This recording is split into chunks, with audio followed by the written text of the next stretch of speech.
The Pacific stretched endlessly beneath a sky bleached white by midday sun, the horizon dissolving into heat shimmer where water met air.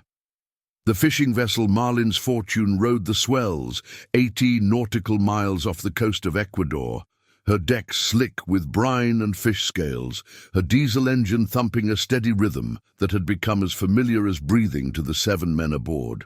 It was March 14th, 2003, and the crew had been at sea for 11 days, their holds 3/4 full of yellowfin and skipjack. The radio crackled with weather updates in Spanish, promising calm seas for another 48 hours before a front moved in from the west. 23-year-old Rafael Ochoa stood at the stern, mending a net with practiced fingers, his sun-darkened skin testament to 8 years working these waters.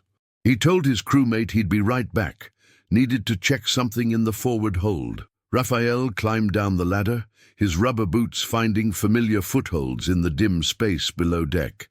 No one saw him after that moment. When the lunch bell rang 15 minutes later and Rafael didn't appear, the captain assumed he'd fallen asleep in the crew quarters.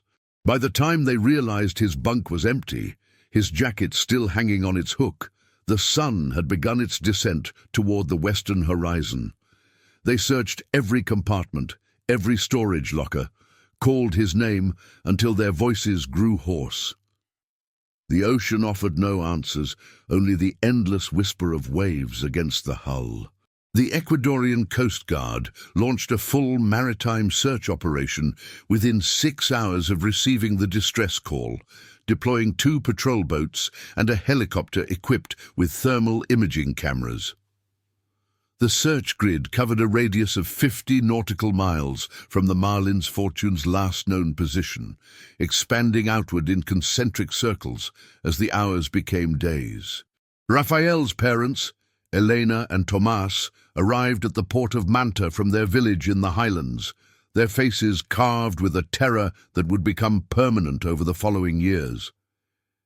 Elena clutched a photograph of her son, taken at his sister's wedding 6 months earlier, showing a young man with an easy smile and eyes that suggested someone comfortable in his own skin. The Coast Guard commander explained the protocols with careful compassion. Ocean currents in this region could carry a person dozens of miles in unpredictable directions, but survival beyond 72 hours without flotation or fresh water was statistically negligible. They found nothing. No life vest, no debris, no trace that Rafael Ochoa had ever stood on that deck, mending nets under a white-hot sky. After 8 days, the official search was suspended. The Marlin's Fortune returned to port, her crew traumatized and haunted, several of them leaving the fishing industry entirely within the year. Rafael's family held a memorial service with an empty casket, but Elena refused to believe her son was gone. She began her own investigation with a determination that surprised even her husband, teaching herself to navigate maritime records and search protocols she barely understood. She interviewed every crew member multiple times, recording their statements in a notebook that would eventually fill 3 volumes. One detail emerged that the official investigation had deemed insignificant. Approximately 10 minutes before Rafael was last seen, another crewman had noticed what he thought might be a partially inflated emergency raft drifting about half a mile off the starboard side. He'd mentioned it to the captain, who dismissed it as likely debris from another vessel, not worth investigating while they were in the middle of processing a catch. Elena obtained the Marlin's Fortune's GPS coordinates for that sighting and hired a local pilot to fly her over the area 6 weeks after the disappearance.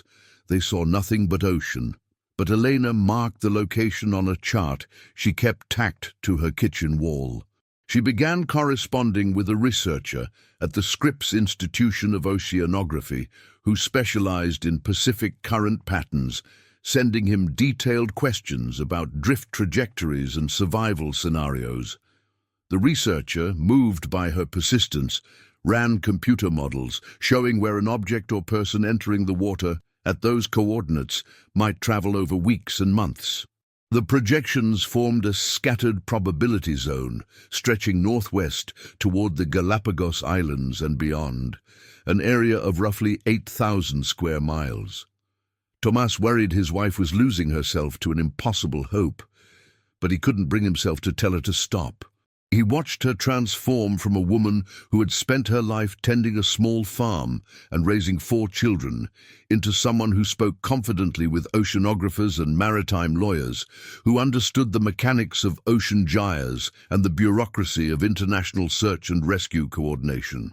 She established a small foundation funded by donations from their village and fishing communities along the coast, dedicated to improving safety protocols for artisanal fishing vessels.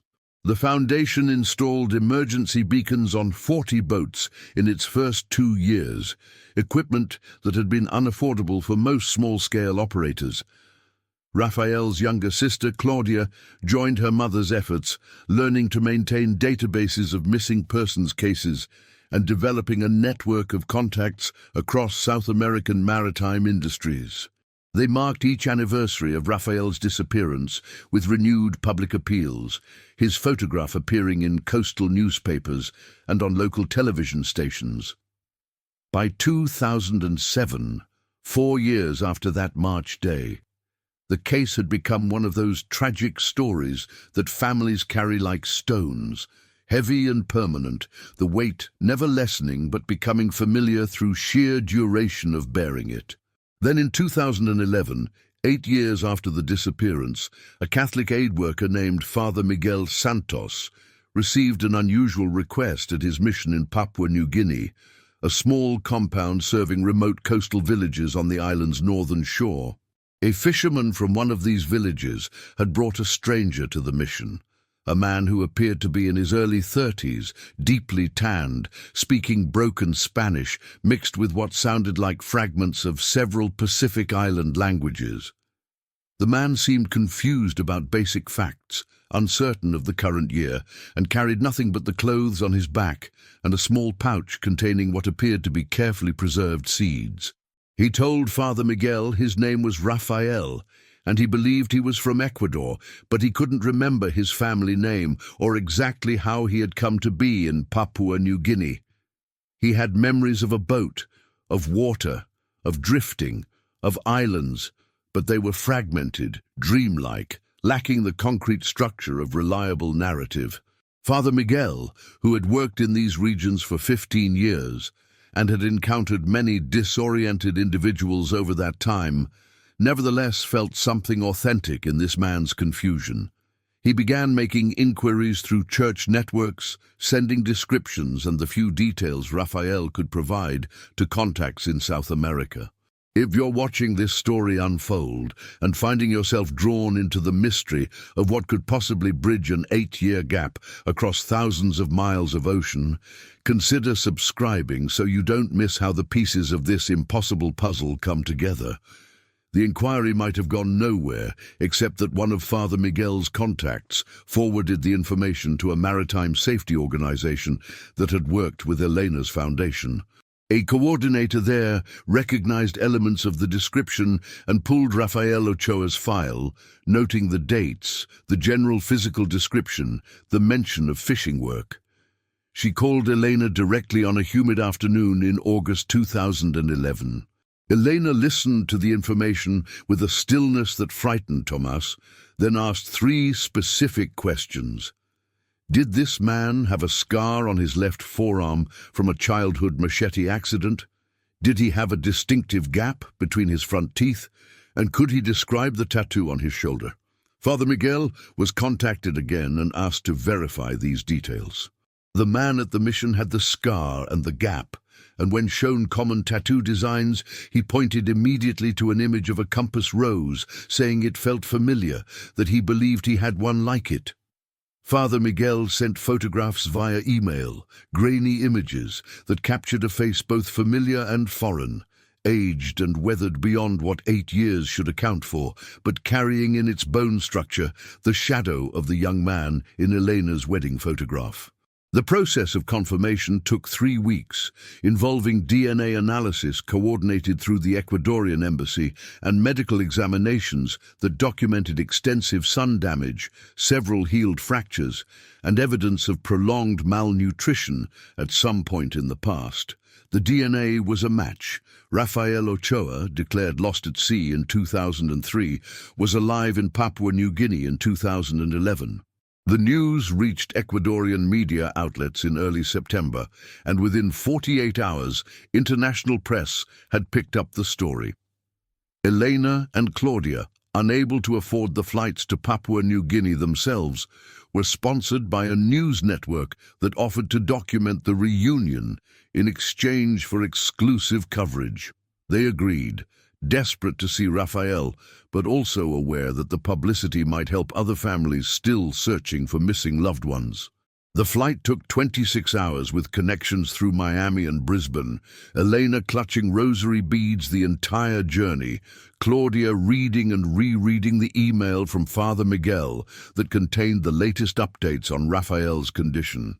He was physically healthy but psychologically fragile, experiencing significant memory difficulties and what appeared to be post-traumatic stress responses to certain stimuli, particularly the sound of waves and the sight of open water.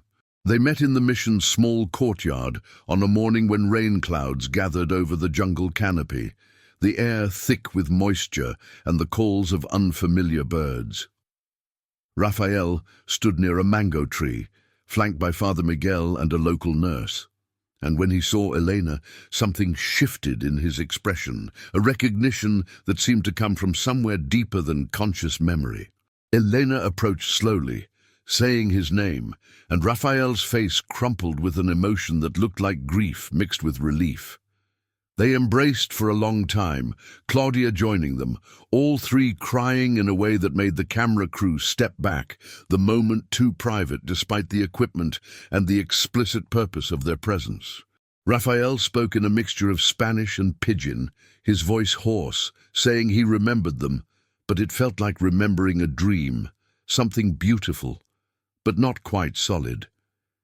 Elena told him it didn't matter, that they would help him remember, that he was home now, even if it took time for that to feel true.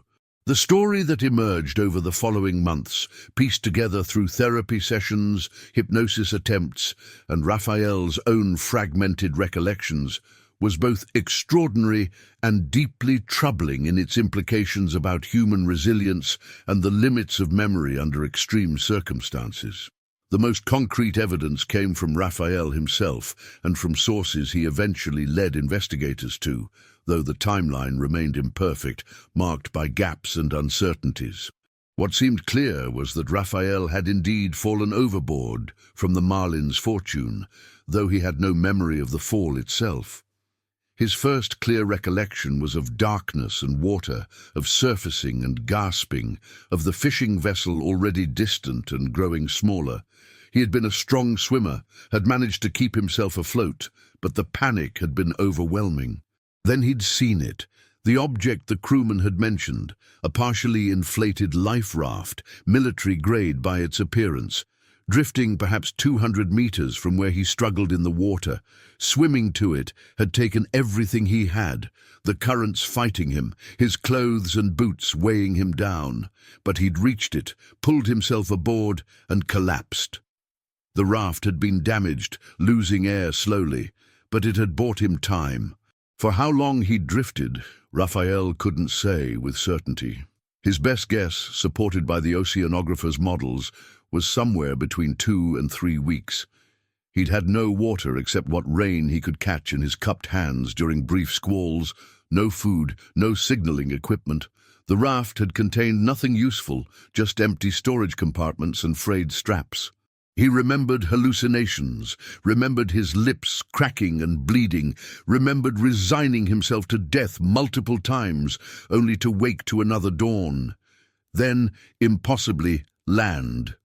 A small atoll, barely more than a sandbar with a cluster of palms, part of a scattered island group far north of any regular shipping lanes.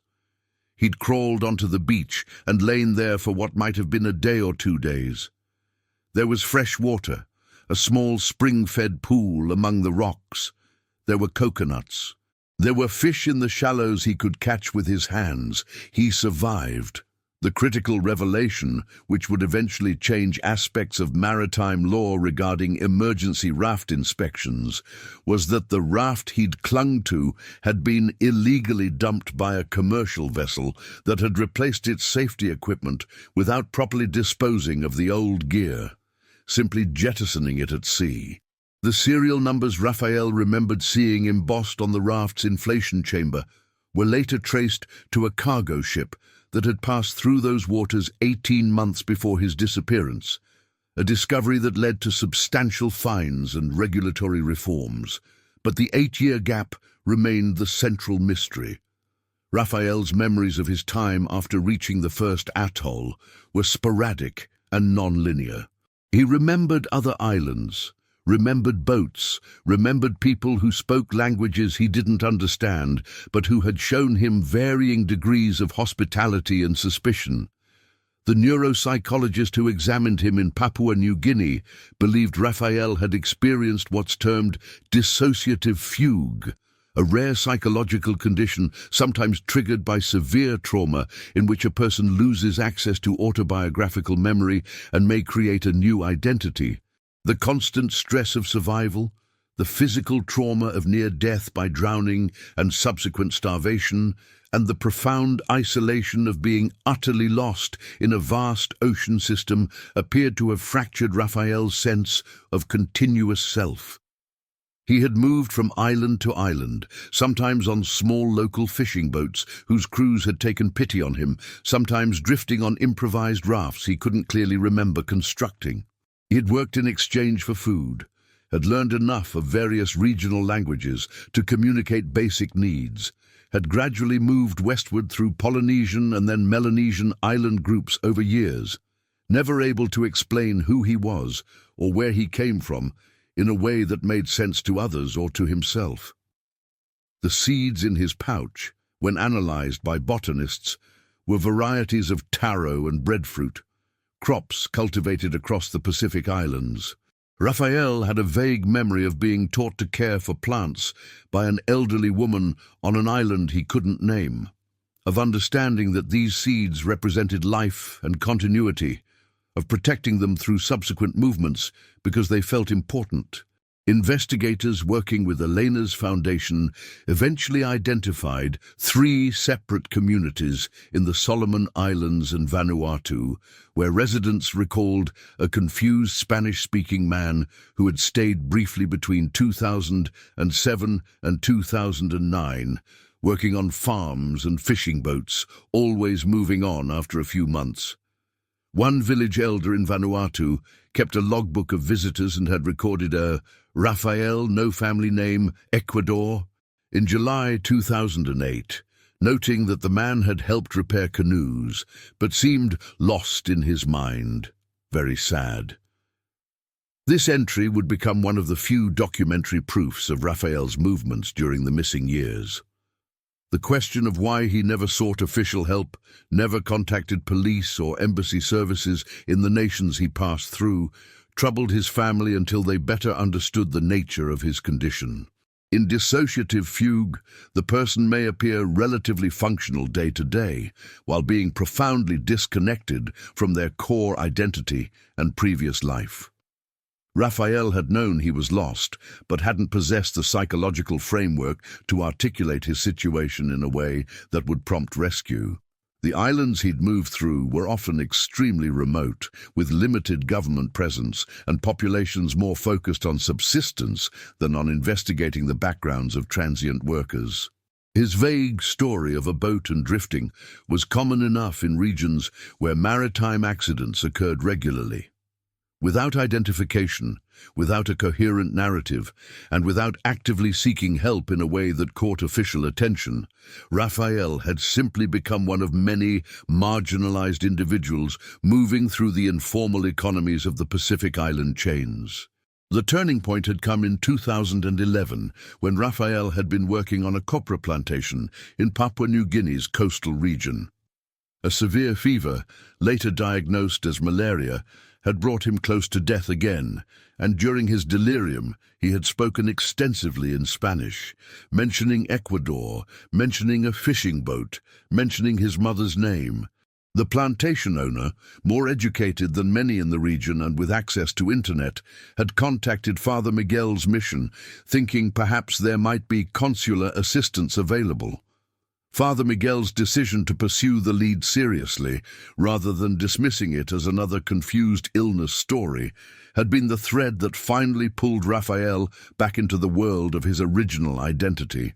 The aid worker later said he'd been moved by the specificity of Rafael's fevered words, the way he'd wept while calling for Mama Elena, a detail too particular to ignore.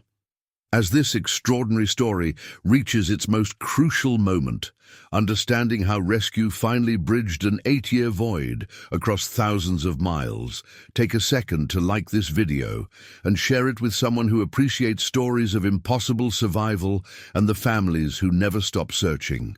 Rafael's reintegration was neither simple nor quick.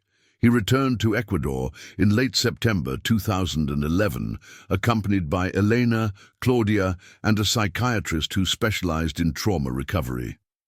The media attention was intense for the first weeks. Rafael's appearance on a national morning television program in October, causing a sensation across Latin America and drawing international coverage. He sat beside his mother, holding her hand, speaking slowly in Spanish that still carried traces of the linguistic mixture he'd developed, and tried to explain the inexplicable. The interviewer asked how he'd survived, and Rafael's answer was simple and devastating.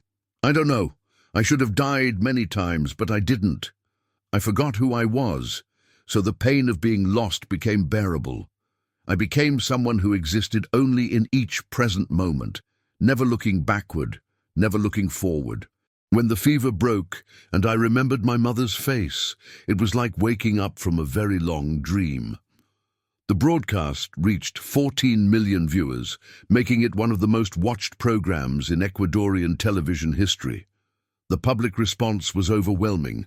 Messages of support, donations to Elena's foundation, and hundreds of inquiries from families of other missing persons, hoping against hope that their loved ones might also still be alive somewhere, waiting to be found. For Rafael himself, recovery meant learning to live within a linear timeline again, reconnecting with people he'd known in his previous life, but who felt like characters in a story someone had told him, rather than people he'd actually shared experiences with.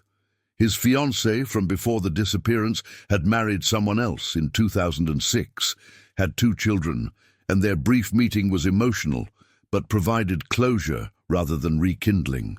Rafael told reporters he bore no resentment. 8 years was too long to expect anyone to wait, and he wasn't certain he was the same person she'd been engaged to anyway.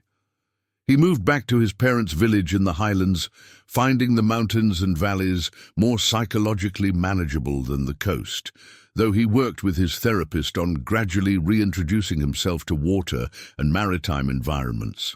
By 2013, he had completed a technical degree in environmental conservation, channeling his experiences into a career focused on island ecosystem preservation. He partnered with his sister's expanded version of their mother's foundation, now renamed the Horizon Project, which worked across South America to improve maritime safety and support families of missing persons. The concrete legacy of Rafael's case extended beyond his personal recovery. The investigation into the illegally dumped life raft led to new international protocols for tracking and disposing of maritime safety equipment, with stricter penalties for non-compliance. The Ecuadorian Coast Guard revised its search and rescue procedures, extending search durations for certain cases and improving coordination with island nations across the Pacific. Elena's testimony before a maritime safety committee at the International Maritime Organization in London helped influence updated guidelines for small vessel safety requirements adopted in 2014. Perhaps most significantly, Rafael's story changed public perception about the timeframes of hope in missing persons cases, demonstrating that survival was possible in circumstances previously considered hopeless, while also providing valuable data about the psychological impacts of prolonged isolation and trauma on memory and identity. In 2017, 14 years after his disappearance, Rafael married a woman he'd met through the foundation, a marine biologist who studied coral reef recovery. They settled in a village near Quito, far enough from the ocean that Rafael could manage his persistent anxiety while close enough to visit his family regularly. He gave occasional interviews, always emphasizing that his survival had been a combination of extraordinary luck, the kindness of strangers, and something he couldn't quite name, a stubborn, cellular refusal to give up even when his conscious mind had forgotten why living mattered. He spoke at conferences about trauma recovery, about the elasticity of human identity, about how we are perhaps less fixed than we imagine ourselves to be. When asked if he regretted the 8 lost years, his answer was thoughtful and complex. "I regret the pain my family experienced, the worry, the not knowing. I regret that I can't recover those memories fully, that there are people who were kind to me whose faces I can barely remember and whose names I never knew. But I don't regret that I survived. I became someone else for a while, and that person kept me alive until I could be myself again." Eleanor continued her foundation work until her passing in 2023, her legacy embedded in the lives of dozens of families who'd received support, in the safety equipment that bore the foundation's label, in the protocols that carried her influence.